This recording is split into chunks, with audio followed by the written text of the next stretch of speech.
Good morning, everybody. Hey, I am so glad that you're here. Hey, today is an awesome day. It's nice and sunny where I'm at in Virginia. Matter of fact, before I go too far, I want to make sure, first one, you can see me and hear me. And by the way of that, put in the chat where you're from. We'd love to know where you're coming from. Again, I'm in the state of Virginia, Northern Virginia. Plus, at the same time, you get to ask questions and you get to exercise that by putting where you are. So we really appreciate that. Another thing too is, oh my goodness, as you see the flyer right there, oh, we got a good one for you. So I'm going to tell you right now, make sure you have your pens, your paper, however you want to take notes. Make sure you are ready to take down some good notes. You want to make sure that you are focused and you can hear everything that you're going to hear today because because you got to hear what you hear. That means you have to pay attention on purpose, and that's going to be really impactful. Matter of fact, when I think about this, what he's going to share, you want to probably thank the person who invited you to this meeting right now because you're going to absorb so much information. And you know what? Just go ahead and tell that person thank you. However you got this link to come here, just tell them thank you because they thought about you so that you can hear about today. And you know what? This would have not had got started if it wasn't for our friend Scott Buckles. I think he's still traveling right now with his family, but he had this vision before COVID to get people together online to talk about people who are doing real estate deals right now in action. And I'm so glad he had that vision. I want to say thank you, Scott Buckles, for putting that together. And so, oh my gosh, just as people start to come in, and thank you for putting where you're coming from, because we got Chicago, we got Maryland, we got Atlanta, Washington, D.C. Hey, we got Florida. Hey, we got some other people from hey, Virginia also. Hey, welcome, welcome. So as you start to come in, put in where you're from. That way you get to exercise. And by the way, as when Bill is talking, he's talking about some things. You may have a question. That's how you can ask your question because everybody's going to stay muted because we want to hear everything that he has for us today. And I am so grateful that he was able to take time out of his busy day to be able to share with us. And so, Bill, I know you, a couple other people may know you, but there's some people here today that may not know who you are. And so if you don't mind kind of coming out, tell us a little about who you are, your background, why did you get started in real estate investing and why you decided to join this community and why you became one of our instructors, which I am so grateful that you are because you have so much knowledge. And I just wanted to get out of your way because I want to give you the rest of the time to go ahead and just pour your wisdom on top of us. And so that way we can start taking some notes. Turn it over to Well, you. thank you, Keith. Wow, man. And I see all the names I know, you guys. There's Umair Haq, man, new instructor. Man, I'm gonna watch that class. I hear it's in the curriculum already. But yeah, I got started in real estate because I lost my job. I got laid off from a corporate job. I tell you a story. I love the job. I worked for 23 years and I still would do engineering, but the job went away and I had to reinvent myself. So you know, guys, like you're all doing it. It's a journey. How do you do this? What's it all about? What's real? What's not real? Books, tapes, CDs, mastermind sessions, all that sort of thing. I got a slide that'll tell you the whole story, but that's how I got going with it. But I love the heck out of it. I'm just, I'm a real estate guy. My wife is funny because like when we're talking, she's like, "Can we talk about anything besides real estate?" And I'm like, "There is there something besides real estate?" I get the big sigh. Okay, so let me do this. I'm going to do a little training for you guys, but then I want to show you a deal I'm doing in a new business model that I'm looking at. It's perfect timing because I just closed on this deal last week and I had like an epiphany. So I'm like, oh, you guys want me to do a deal, property tour? Yeah, this is good. Okay, so let me go this. I'm going to share my screen. Too cool for school. That was me. That was it. I didn't need anything. I was too cool. Okay, hold on a second. Let me get a thing. And now I'm going to hit the slideshow. Hold on. See, when I'm talking, I can't do all my little slide stuff here. From the beginning.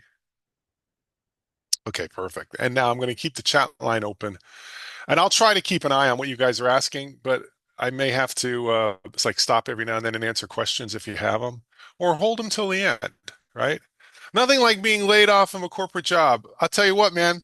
There's a saying that says, sometimes it takes the view of the gallows to focus the mind. That's pretty much what I was looking at, man. It's like, I got some bills to pay and I don't have a job. It's like, oh, crap. Anyway, I got lots of stories about getting laid off. I actually made more money the year I got laid off than any year of my life because of severance pay and consulting and real estate. I made a ton of money that year. It was so funny. Okay, so welcome to our group. You guys that are new, um, you're in the right place. Okay, that's a picture of one of our national sales conferences. I think we're doing them twice a year now. So October again, we're going to have one. But we may be approaching 30,000 people that have gone through our program. We may be the largest real estate investing group in the nation. I'm not sure how you measure that, but it's big. Okay. So all 50 states, you're in the right place. And you may have never heard of us, which is super cool because we stay below the radar. And my name is Bill Omi, like you owe me the rent. Can you make this stuff up? You can't make it up. And there's lots of ways to make money in real estate. You're going to see in the classes and the people, everybody's got a way to do it. There's wholesaling and fixing and flipping and mobile home parks and apartment buildings. But one way that I think is just the bomb, for lack of a better term, is basic housing. Basic, I mean affordable. When I say, I shouldn't say affordable, I mean basic housing. Okay. And you can see some of the houses that I have around my screen. Everybody can do this. Okay. And so I'm a business owner. I'm a lifetime student. I now get to be an instructor, which is super honor from Bob Snyder, and a value creation expert. So your job in real estate, it's actually, you think it's about properties. It's not about properties. It's about people. It's just that people need properties. And you're going to be the expert in that field. Everybody's in the real estate business. You guys that are starting out, let me give you an epiphany. You're already in the real estate business. If you're renting a house or paying a mortgage or just taxes and insurance, you're on the consumer side of a real estate deal. The thing is, it costs you money. You want to get on the producing side of the business. Okay. So you're already in real estate. You can't get away from it. There's my phone number. If you ever need to call me, take my number down. I sometimes don't get back right away, but sometimes I answer the phone. So if you text me ahead of time, I make no, I'll know who you are. I get spammed all the time. I got something going. I filled out some sort of application online, and I got this terrible thing with spam right now. But I got laid off from the company, loved the company, had to 23 years, man. And if you guys haven't been laid off from a job, you will, right? I see royalty. I'm not sure who that person is, but me too. Yes, I know. So books, tapes, CDs, figured out you don't learn this stuff in school. I don't know why. Well, I know why, because they don't want you to know this. They want you to be dependent upon the system. They want you to know how to get a job. And I probably spent about $20,000 on, I don't know, books and tapes and CDs and courses and mastermind sessions and boot camps and all that sort of thing. But it's produced over $15 million in real estate. So the part I'm trying to show you guys is the best deal you're ever going to do, the best investment you're ever going to make, it's actually not a property. It's in yourself. I am telling you, there is a self-actualization. There is a journey in this. There's a changing the way you think. Okay, everybody comes in with that, I need a job, I'm dependent upon the system, help me, help me, help me. You got to shift over that, right? From what is it? Desperation and neediness to abundance and opportunity. And it takes time. But here's a cool thing. You could become financially independent because of passive income in real estate. I couldn't do it with a job. I lost my job. I had to go get another job. But you could get assets. If you start basing your income and your cash flow on assets versus labor, especially passive income, you can be done in a couple of years. It took me 4 years. Some people it takes more, some people it takes less, but it's significantly different than just grinding it out for 20 or 30 years. And one of our key phrases is you don't know what you don't know. So don't freak out if you hear some stuff you don't understand. Don't get frustrated. Let yourself let this stuff like an immersion thing. Start hanging out with people that are talking like this. Now, why does any of this matter to you? just so that you understand that the people that are doing presentations like myself or Keith or Umair or some of these other folks that are on the line, we're doing real estate right now. I mean, I got to go get some rents today from a guy. I mean, every day it's something that we're doing. So we're not just talking about it. It's not just, oh, that'd be really nice. It's like, no, no, no, no, no. We're actively investing.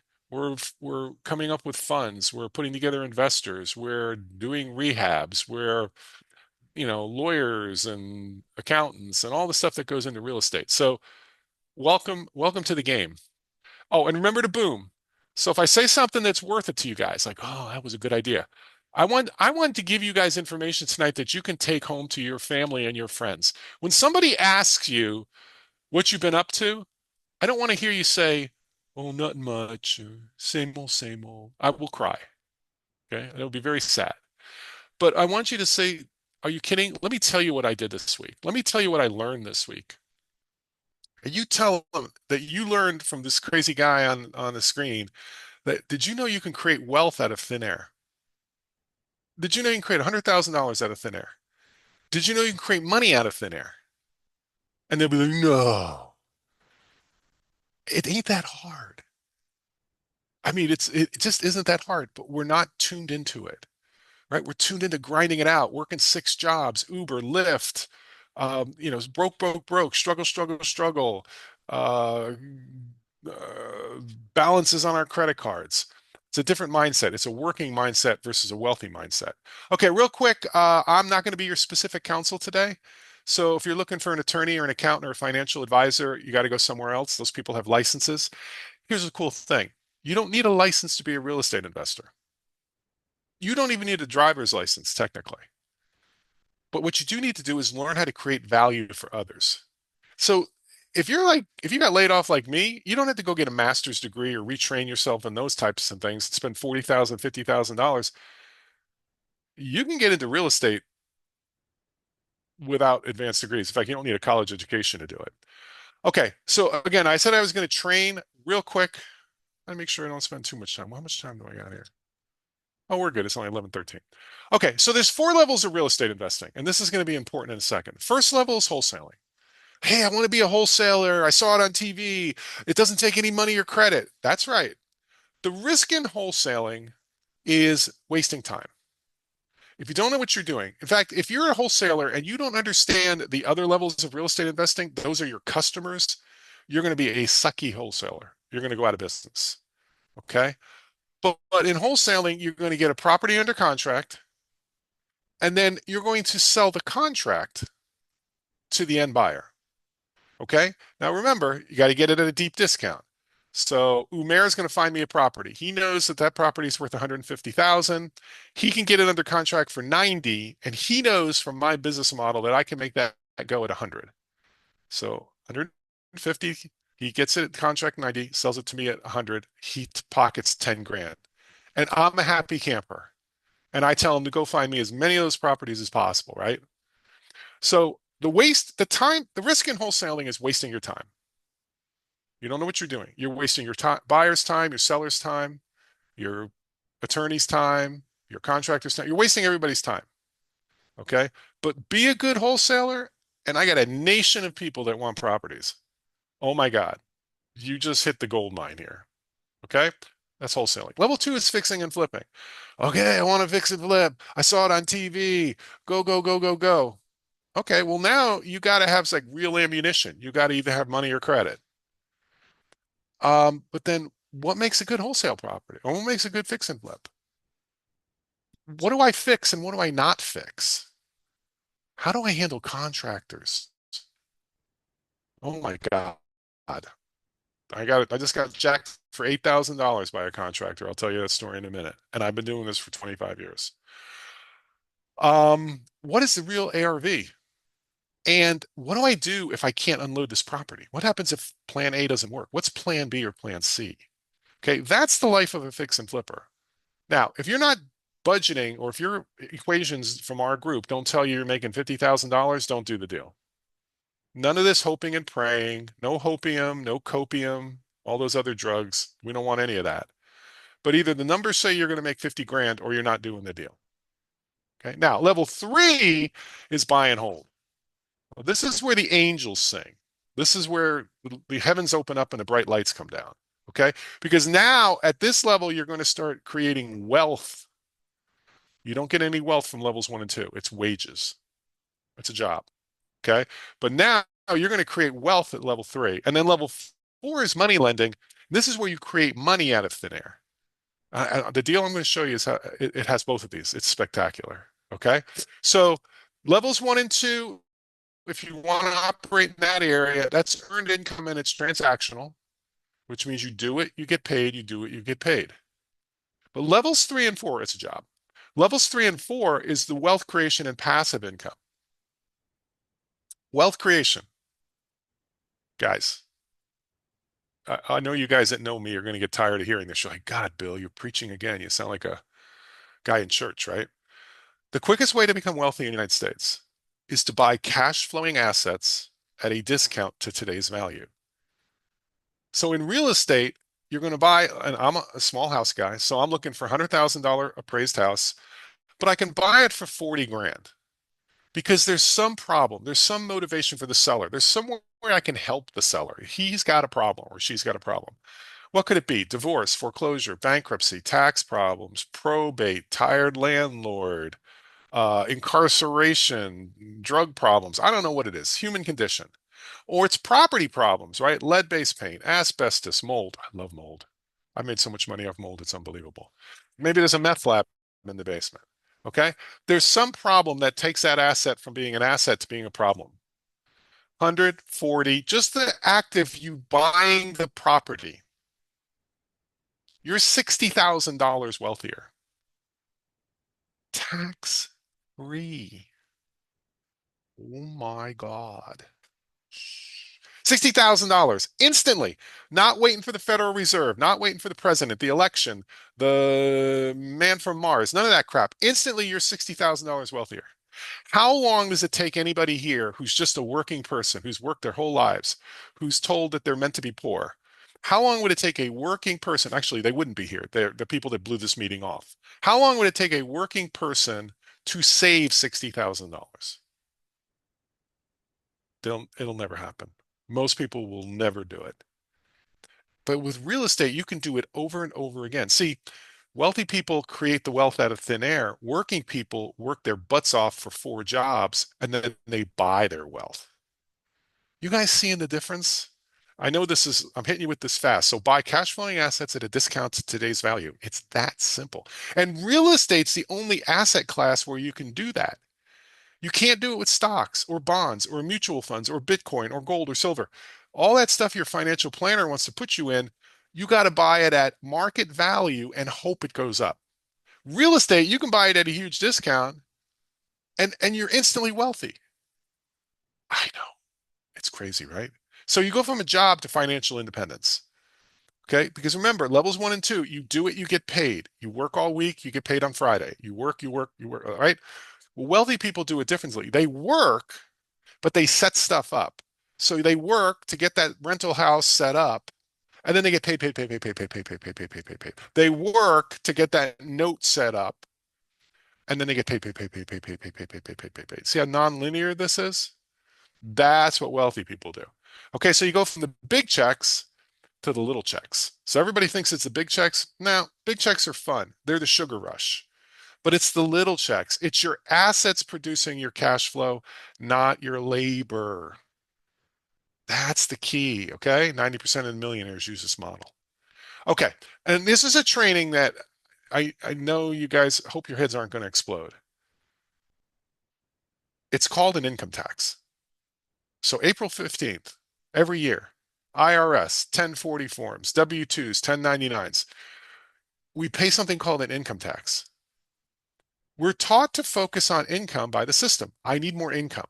I need more money. I need a job. I need a second job. I need a raise. I got to pay my bills. I need income, income, income, income, income. We're taught to do this.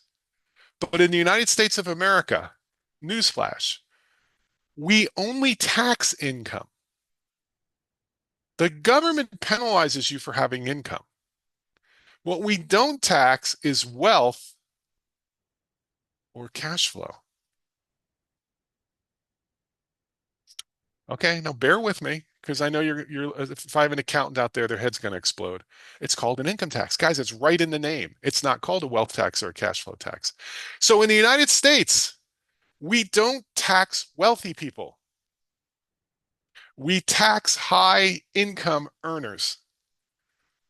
You can be worth $1 billion. I know this is like super boom, right? This is like a nuclear boom. You can be worth $1 billion and not pay any taxes. But you earn $100,000 and you'll pay 35% of it, maybe more. Isn't this crazy? And wealthy people know this. Okay. So working people, this is what people are taught to do. Income, focus on income, income, income, income. Then they're going to pay a lot of taxes. Then they have a lot of expenses, and anything that's left over, that's what they buy their wealth with. The 401ks and their matching plan and their 6% every week, all that stuff. I get it. Okay. But that's the rat race. What wealthy people do is they minimize income. They're like, I hate income. In fact, wealthy people hate income. Therefore, they don't pay much in taxes. Sometimes it's embarrassingly low. Sometimes it's nothing. But they focus on creating wealth, and the wealth produces cash flow. Okay. So the moral of the story going forward, and look, I want you to tell everybody you know this story. If you learn to create without wealth without creating income, you don't pay any taxes. So you can be buying properties at a discount and have millions and millions of dollars worth of equity. And as long as you don't sell the property, you'll never pay taxes on all that gain. Millions of dollars. Oh, and then it goes up in value, millions more. Okay. So Bill Gates does this with Microsoft. He creates a company, sells it off to the public, keeps $20 billion worth of shares. He doesn't pay any taxes. Okay. Because now, if he gets a job as CEO of Microsoft, he's going to pay taxes just like anybody else who has a job. Okay. You do the same thing with real estate. You don't have to be Microsoft. Okay. Why is this so? Because the wealthy people that run the country, that sponsor the politicians, tell the politicians don't ever do a wealth tax. You'll hear a wealth tax come up every now and then it'll disappear along with the politician that suggested it. It's like all of a sudden that guy's working at Wendy's. Wonder why. Okay. Okay.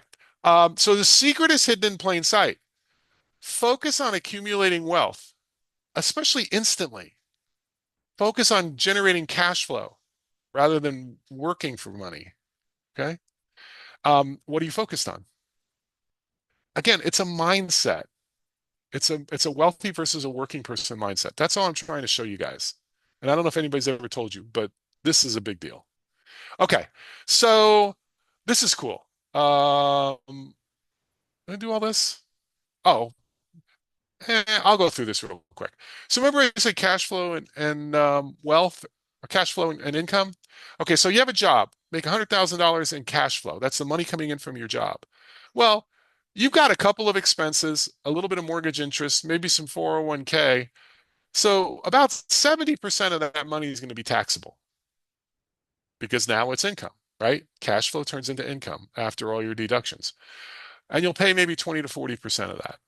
Wealthy people have much more cash flow from businesses, from notes, from real estate, but then they understand the tax code. So they have a lot more expenses they can write off, mortgage interest, IRAs, just like the other guys. But then wealthy people start looking at depreciation, tax credits, offsets, deferments. And by the time they're done, they have this tiny little bit of money that is actually taxable. Guys, if you do it right, if you have lots of cash flow, plenty of write-offs, you can be a millionaire and be eligible for food stamps. And because how do we determine food stamps and subsidies? By income. What do you have? You guys getting it? Okay. Let's throw that slide up there. Working folks, wealthy folks. Okay, and then by the way, this is cool because when I was doing this slide, Grant Cardone put something on the internet. Grant's a billionaire, a big real estate investor, claims that the goal of wealthy folks is to earn no income. Tell Grant he's stealing my stuff. Okay. And he talks about all the wealthy people. And I'm like, Grant, you're stealing my stuff, dude. But he's no dummy. He knows it well. He's just a rich person, right? He knows how rich persons work. Okay, real quick. This is a slide that shows what happens with inflation. So notice productivity and earnings here. That in 1971, this is when we went off the gold standard. Since 1971, real wages for working people have not gone up, but asset prices and wealth have gone through the ceiling. So wealthy people are getting wealthier and wealthier, and working people are wondering why they can't pay their bills. Which curve do you want to be on? Okay. And so now I'm going to show you creating wealth real quick. So, how do you do this? Well, here is an example of a tax deed. And you'll learn how tax deeds work if you don't know. But this is a property that I bought at a tax auction. I bought it for $4,000. Okay. Hold on a second. Let me get my slides closed. I bought it for 4,000, but look, it's worth 100, it was worth $121,000 when I bought it. So just by buying it at a discount, I created $115,000 instantly. That's a big deal. That's like a McDonald's Happy Meal with a vanilla shake. That's a big day. Okay. So, how many you guys have you ever created $100,000 in a day? It's not that hard. It really isn't, right? So, the cool thing was its fair market value is about 140. The rent's $1,100 a month, which is outrageous. I mean, look at the cap rate on this thing is unbelievable. Paid $4,000. So what's this house worth on a cash flow basis? The house is actually worth more like $264,000 if you're measuring the value on cash flow rather than fair market value. I measure everything on cash flow. How much cash flow does the asset produce? So you can see a $4,000 investment actually creates the $264,000 asset that produces you cash flow. You guys see how this is crazy? Okay. Oh, and there's me getting in the house. So you're going to learn something with tax deeds. When you get the tax deed, you don't get a key to the front door. So in this case, I went to the house and I tried to get into the place. I looked for an open window and I found it. And the minute I found the window and started getting in, a cop turns the corner and whoop, whoop. And he's like, "Hey, buddy, what are you doing?" And I said, "Oh, I just bought the house." He says, "Oh, okay, you got any papers that say that?" And I've had some papers. And I go, "Hey, officer, will you take a picture of me getting in the window?" And he took a picture of me getting in the window. It's a fun business. Okay. So today's deal. Actually, let me ask you, you guys have any questions before I go? We'll go into this deal because this is a great deal. But let me get my chat line open. Hold on a second. See, because I haven't answered any questions. How do I get chat line open? Hold on. There it is, chat. Well, hey Bill, they may not, as people are actually thinking, because I know like I'm sitting there and I love how you kind of share. It's almost like another reason why you should do real estate investing. You know, people have their things, but you kind of laid out like, hey, the system's against you, but if you really understand real estate investing, you get to play what we call the big boys, and the system's not going to change because why they also play in it. And so I really like how you kind of laid that out, how you brought it all the way up to here, and how you about to show that deal and make him, as you say, money out of thin air. And guys, again, I'm hoping that this gives you a headache because there's different levels of real estate investing. When you start off like your dad has a rental house. Okay, he couldn't sell his rental house. He has a rental house, tenant's a pain in the butt, doesn't really make money on it, but in 40 years he can sell it and make a profit or leave it to you. That's one level of real estate, but that's really basic stuff. I want you to see some of the stuff that if you once you start learning this, some of the crazy potential. That that's really it's this is like, advanced stuff. And it doesn't take a PhD to do it. It takes hanging out with people that are doing it. And here's what I'll always say. Are you hanging out with anybody that's talking like this? Like who the people you're hanging out with? Everybody's trying to figure out what the next plan is. How do I get wealthy? How do I do, put my kids through school? How do I retire? Are you hanging out with people that are talking like I'm talking today? If you're not, you might need some new friends because you if you're hanging out with folks that are just struggling, and always down and out and negative and the world sucks and the man's keeping me down and all this other crap, you're going to miss out. So I congratulate you guys for, and that's part of what this ecosystem that Renatus puts together, the community. Hanging out with people that are hopefully a little smarter than you. Are you hanging out with people that are you're comfortable with, or are hanging out with people that inspire you? That's it, guys. Keep it in mind. Yeah, the community is priceless. The This is a thing. Wealthy people focus on knowledge and relationships. They focus on what they know because that makes them more valuable. Focus on who they know. It's a combination of what you know and who you know.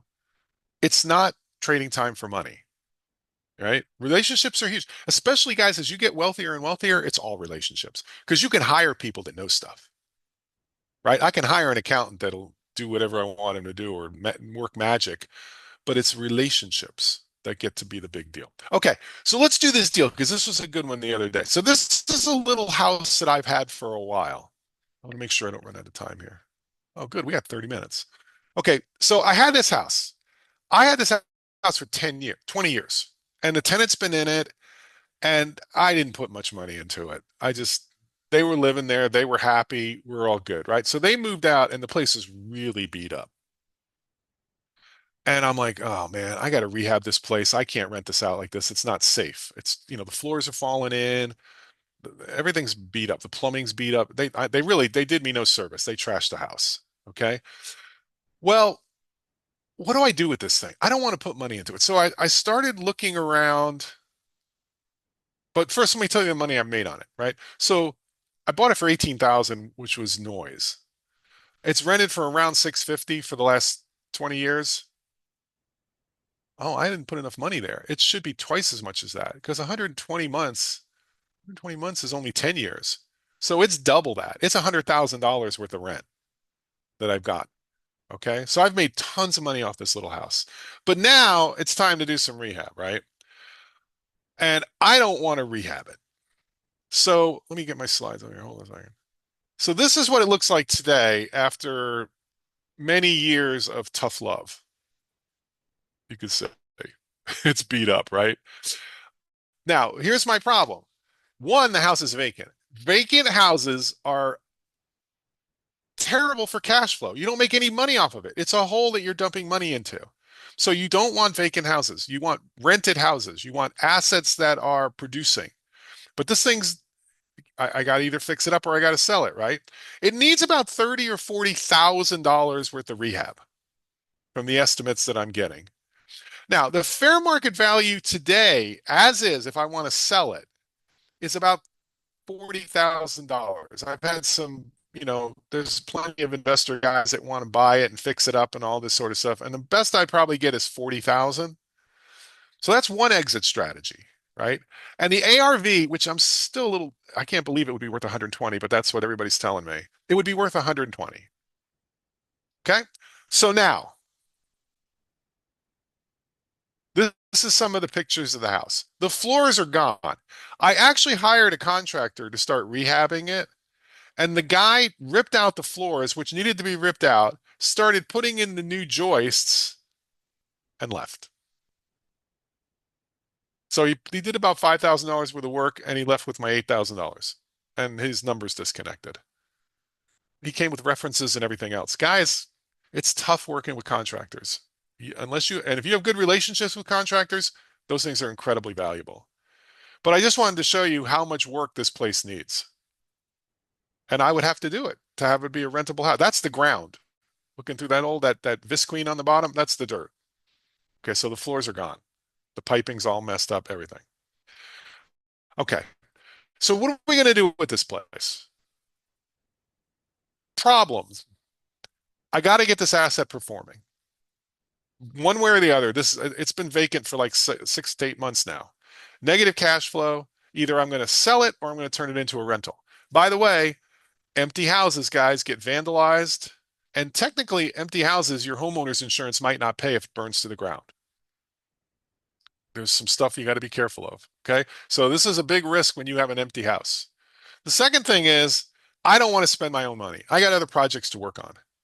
So I don't want to put 30 or 40 either borrowed or other money into it. I'm a cheap guy. Don't want debt unless I have a good reason for it. Third thing is I got to do something with the house to either rent it or sell it. And it's going to take about 6 months worth of rehab. Now, yes, if your contractor's good, they could do it in three, but I'm assuming they can't. So I got 6 months of vacancy, no money being made. I got all the risks with hiring contractors and building permits and all the other crap to make sure I can rehab this thing. And I don't want to get jacked by a contractor again. So, does anybody have suggestion on what I can do with this house? I'll throw up the chat line for a second. See what you guys are doing. I'm looking at the messages here. Just fired too. Yeah, isn't it? Contractors rehabbing is tough, guys. Unless you really have people that you can count on, that's biggest risk in my business is doing rehab. Where's it located? It's in Georgia. I live in Georgia. I buy houses that are like within a 40-mile radius of my house. I'm incredibly parochial. I'm not as exotic as some of the people that invest across the country. Land contract with an investor. Okay, there's one way to go. Now, let me tell you what I did do. I actually sold this house for $90,000. It would only appraise for 40 at best to a really happy guy who's a contractor. He's a painter's assistant, and he can't find a house. So when he saw this thing, the key though was I did it for $10,000 down and I put it on a note. So I did seller financing for $80,000, 8.7% for 15 years. And why did I do it for those numbers? Because I asked the guy, I said, how much can you afford per month? He says, well, I can do $800 a month. Well, because you understand notes and you'll learn it in the classes. If I know what the payment's going to be and I know what the debt's going to be, I can determine what? The term of the note and the interest rate. So an $80,000 note at 8.7% for 15 years. Yeah, I know, boom, right? But look at how I created value for this guy. I didn't just come in and say, yeah, it's going to be $1,500 a month because the guy can't pay it. I said, what can you afford per month? And the guy says, well, I can do 800. I would have taken 700. But okay, 800. And by the way, this is a technique I use all the time. This is a negotiation technique called what do you want to do about it? When you're negotiating with somebody, whether it's a buyer, a tenant, a seller, your spouse, when somebody presents you with a problem, don't solve the problem. It's hard to do this, especially when you're an engineer or you're just somebody who knows stuff. You always want to solve the problem and think you're important. Don't solve the problem. Ask the person what they want to do about it. Because you may get an answer that's so much better than what it might be better than what you wanted. To tell you the truth, that $90,000, I would have taken 70. And you know what? I probably could have got 110 because I sort of broke my rule, which is I gave him the price. Because he said to me, well, what do you want for the selling price? And I'm like, well, I could do 70. It was only worth about 40. And I said, well, I'm asking 90. And he didn't flinch. What do I know?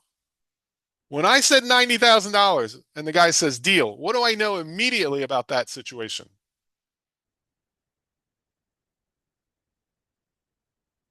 Come on. And this is the easiest money.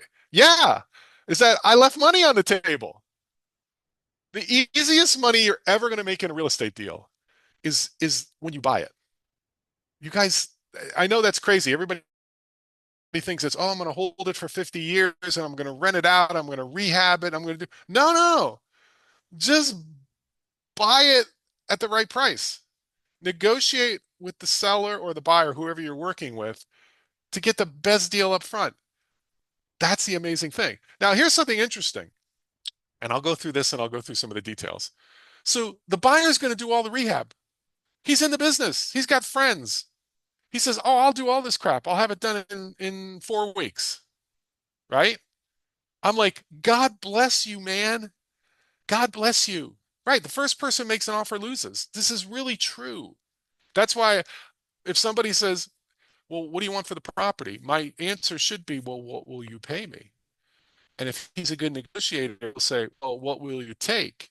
And I will say, "Well, what will you give me?" See, there's a little dance that goes on there until somebody gives a number.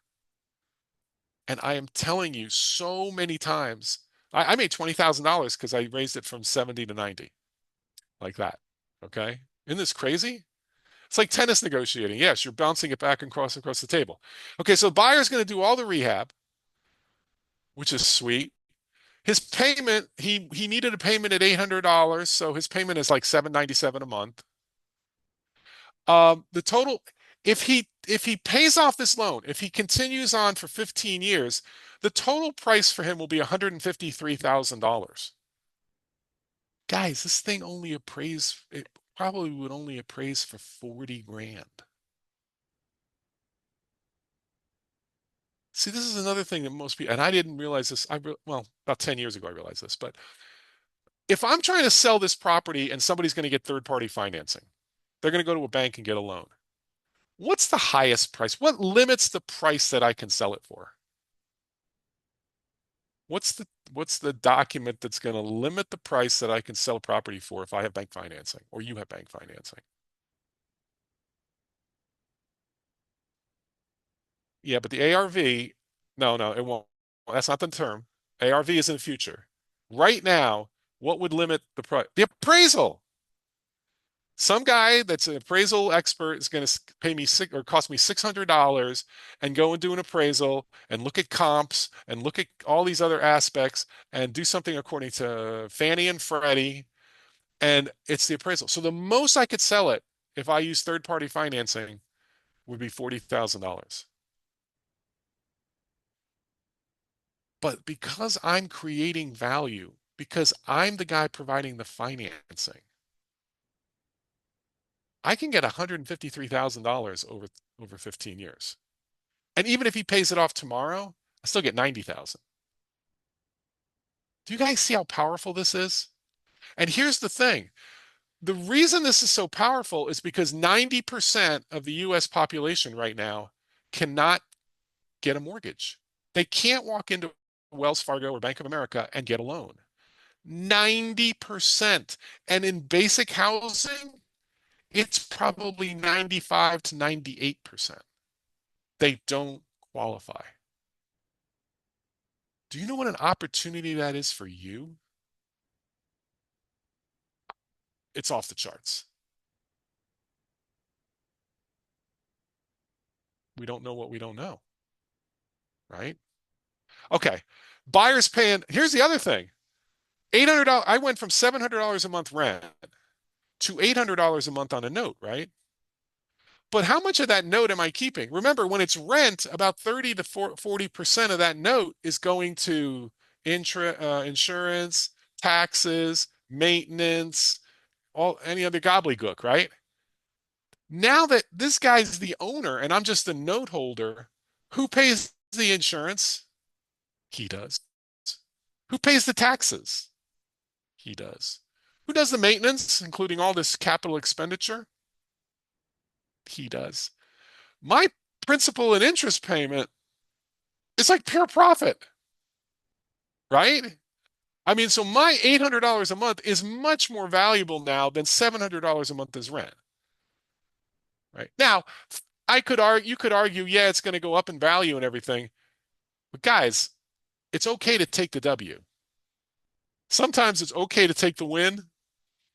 Don't always be looking 30 years out.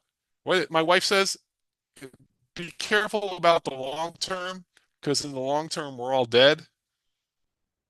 So it's okay to take the win. And okay, so what? And by the way, he pays taxes and insurance. And Debbie Worthington, who's a member of our community, she's an insurance person. She helped him get insurance on this property. It's some special insurance that I didn't know about. It's called builder's risk insurance. It's insurance that you have to get that's not homeowners insurance because it's under construction. And she actually got this gentleman a builder's risk. So is she happy? Did she get a commission for getting the insurance? Yep. Am I happy that this guy has insurance? So if he burns the place down, I'm going to get my money? Yes. Did everybody win in that transaction? Is he happy now? He doesn't have to go figure out insurance. Yeah, he's thrilled. He's like, this Debbie lady took care of everything, right? And that's a community thing. That's a relationship. But Debbie worked hard on this because this was a little bit of an oddball type thing. Okay. So what I'm trying to show you is given a problem, you'll have the tools when as you become a value creation expert. And guys, this isn't really high level stuff. I mean, there's people in Renatas that are smarter than me could probably come up with a better deal. But look at the profitability on this transaction. And I want to throw one more thing at you. What was the other thing I wanted to throw at you about what we did? Oh, it just went out of my brain because I was trying to talk and think at the same time. I don't know. I'll think of it. Oh, I've got a new business model. It turns out that there's lots of people like this buyer. Guys and gals that are in the trades that are working on all the fancy houses on the lake, that are carpenters and are painters and are stonemasons, and they're all looking for houses. And they can't find anything because none of the landlords want to do any type of rent to buy or seller financing. They're all afraid of it because they don't understand it. This guy has friends that know this deal he just got. They're out looking for houses for me. They're out looking for houses that will be their houses. So I have an army of people right now out there trying to find me dilapidated houses. These are uninhabitable houses. They've just been maybe like somebody died and nobody's been doing anything with them. You know, the roof might be good, but the floors are falling in. But I got a business for that. This is my new business. Right now, this guy did $10,000 down. By the way, these guys and gals, these customers of yours, they have money. In fact, a lot of them might not even have bank accounts, but they have money. Okay, so coming up with $10,000, this guy gave me $10,000 on the hood of my car. He just whipped out hundreds and started. That's a fun exercise. When somebody's just counting out hundreds till they get to 10,000. I'm like, go, baby, go. Daddy needs new shoes. This is great, man. He gives me 10,000 bucks. And I, of course, I'm honest as hell. I gave him a receipt for it and everything. But there's no fussing. There was no escrow account. He just says, "No, this is perfect." So he gave me 10,000. But let's say I go out and I find another house like that's beat up for 20,000 because 10,000 is pushing it. $20,000. Imagine if I can buy that house for 20,000 and then do something like this where I sell it to somebody for 100 with a $20,000 down payment. How much money do I have in the deal once I get my down payment? Zero. What's my rate of return on this note that I just created out of thin air? I just created, let's say I sold it for 100,000. I just created $80,000 out of thin air. Did I give him the deed up front? No, I gave him the deed at closing. I don't do deeds on the hood of my car. I'll take money on the hood of my car, but I won't take, no, I go to a closing. Lawyer does it, records the deeds and everything else like that. And guys, by the way, I'm the last honest guy in the world.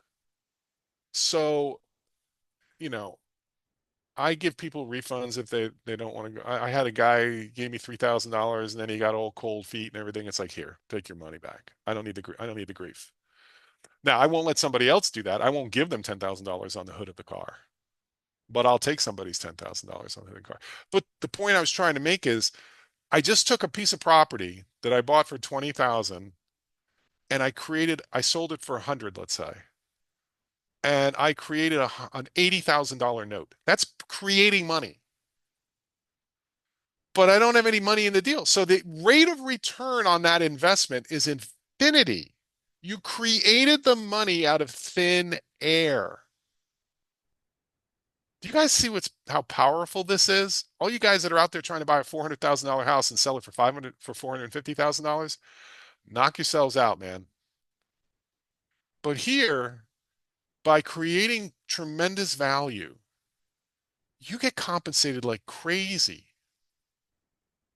I mean, it's off the charts good. Okay. So the worst that happens is the guy stops making payments. But let's say he works for a year and he does a bunch of rehab on the house, and then something happens and he can't make payments. First of all, I'm going to try to work it out with him. But if I can't, I'm going to foreclose on him. Okay, so if I foreclose on the guy and he's put $20,000 into the house, who gets all that benefit? I do, if I get the house back, right? So it's win-win-win all the way around. Now, you could say, well, what happens if he trashes the house? The house is already trashed. There's nothing upside. I mean, if he burns it to the ground, I'll get the insurance. Keith is laughing at me. It's already trashed, right? So the point I'm trying to make is there's a tremendous amount of people out there that nobody's creating value for them. Those people that I'm talking about, these contractors, these folks that, and I put a sign in front of this house and I had like 25 phone calls.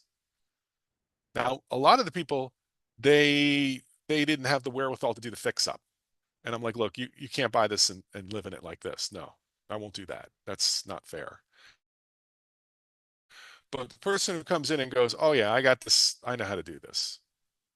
I got friends and family that will help me build it on the weekends. They don't have anybody to lend the money. Well, I'll create some money. I'll create it out of thin air and I'll lend it to them. So what I'm trying to show you is the possibilities of how to solve a problem and make a buttload of money. Okay.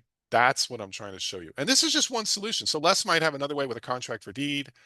And this is, I'll tell you what, the contract for deed thing and the rent to buy thing, where I was going to do a lease with an option, and I remained title until he fixed it up. You know why that didn't work? Because the city will not give permits to the tenant. The city says if you're not a viable business to do fix up, we won't give you permits. They also wouldn't give me permits as the owner because I don't live there. But if I sell the property to the tenant, he's the owner and he lives there, he can do what's called an owner affidavit and get the permits as the owner occupant. See how I had to solve that problem? That was one of the problems. I'm like, well, okay, I can't do this as I can't just rent this to the guy and let him fix it up because of the permits. The city all of a sudden got crazy about permits. But I said, if I sell it to him, I hold a note. He's the owner. He can get the permits and inspections and everything else. It's problem solved. Isn't that cool? Okay, so that's what I wanted to show you guys is I just did this deal the other day and now I'm out looking for houses. I want to find beat up houses. Normally I wouldn't see, I was looking past these deals. I'm like, oh, I don't want to rehab this thing. It's a junker. It's a burn it to the ground and start over again. Those are little gold mines. And I didn't know what I didn't know until I went through this exercise and I said, holy crap, all those houses out there that you've been, and they could be mobile homes like Umair does, right? Probably even a better deal within a mobile home. But I didn't know what I didn't know until I stumbled into this model and I said, holy crap, this is this is good stuff. So wherever you guys live, where do the Walmart people live? Where do the contractors live? You're not always working with rich people. You might be working with just regular working folk that really could use a break. And this guy's going to end up with he's going to end up with a house for his family, which he would have never ended up if it wasn't for me. So it's pretty exciting. Okay, so let's go to the next slide. I think I'm pretty much done. Oh, and then I got time to tell my little story here? Yeah, I got 5 minutes. So the reason I want you guys to think about this real estate thing is not just to make money, but to free yourself up for what it is you're supposed to be doing in life. Because believe me, your God, whoever your God is, their goal is not to have you work until you drop. You have a purpose. You have something you're supposed to be doing. And if you can get that passive income, if you can start making money so that money's not your problem anymore, then you can go do what it is you're supposed to do. Like, I don't know, run a marathon or write a book or, um, help at your church or help your kids. Or in my world, it's animal rescue. So I have a animal rescue charity that we find homes for homeless animals. We pay for spay neuters. We pay for injured animals. People that are struggling can't get their animals patched up. And that picture there is an 11-acre farm that we have that's our sanctuary. And my real estate allowed me to buy that property. So we have people that live on this farm and take care of the animals until they're ready to get adopted. Now, you can see some of the animals there. Wilbur the pig was funny because Wilbur was a smiling pig.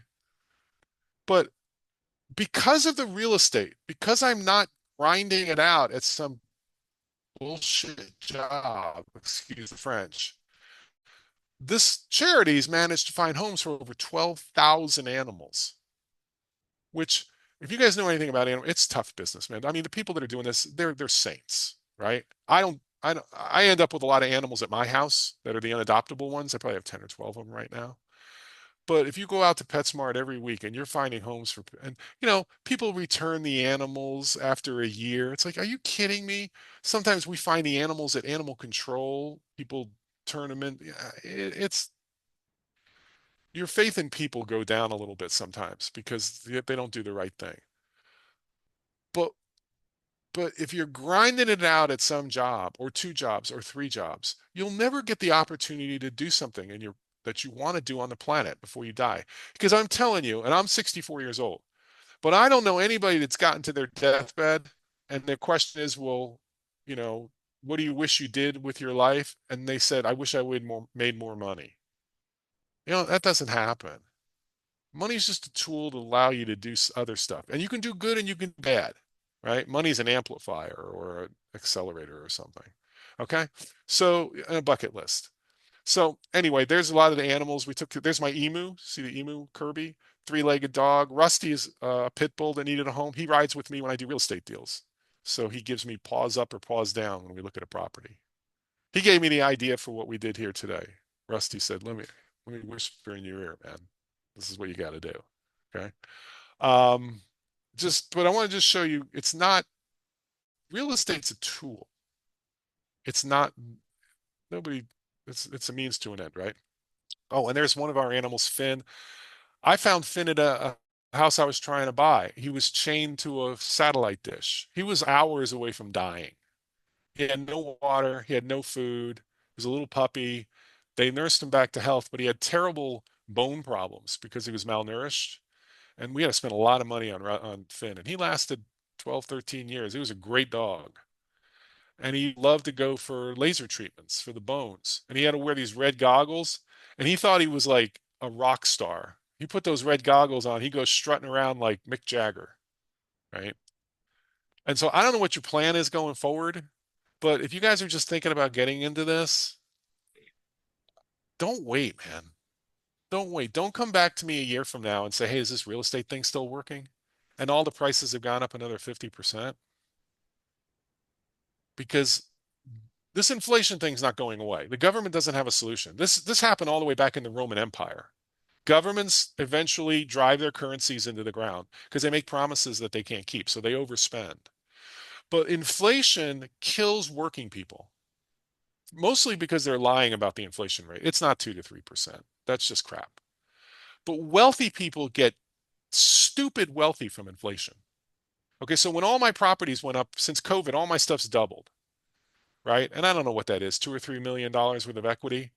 I didn't do anything. I didn't work super hard or pick the right stock or I didn't do anything. That's just a crappy system that I get to be on the hot side of. I get to be on the wealthy side of it, right?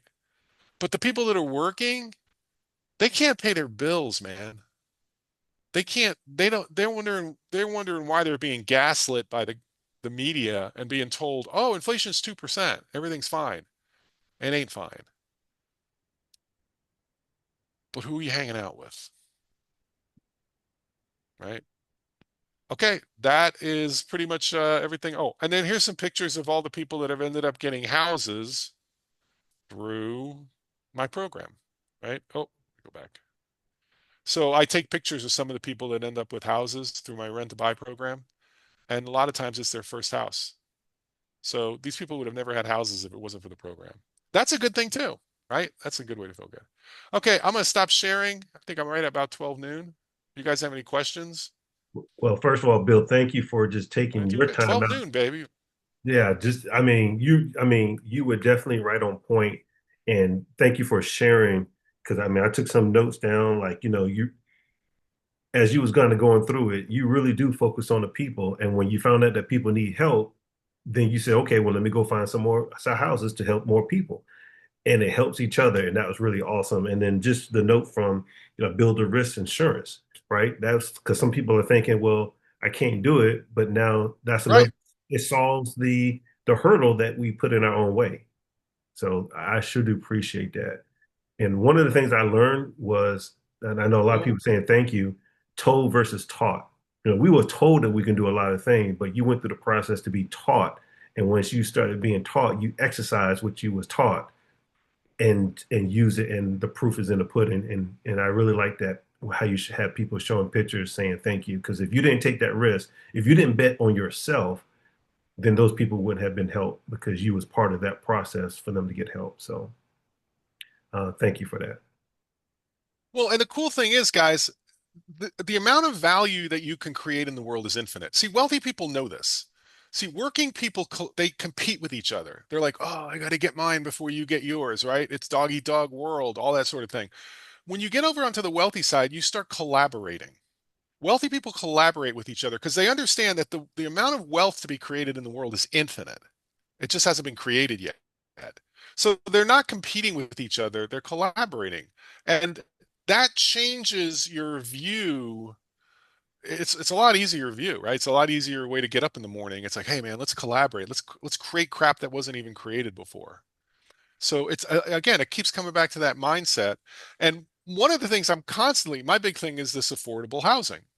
I mean, guys, we just let like 20 million people into the country. They're not going to deport these people. I mean, there's all sorts, there's going to be 10, 15, 19 million people that need houses. They don't need fancy houses. They don't need two-car garages. They don't need swimming pools. But boy, oh boy, if you can find basic housing for people, there's no recession or anything that's going to knock you out.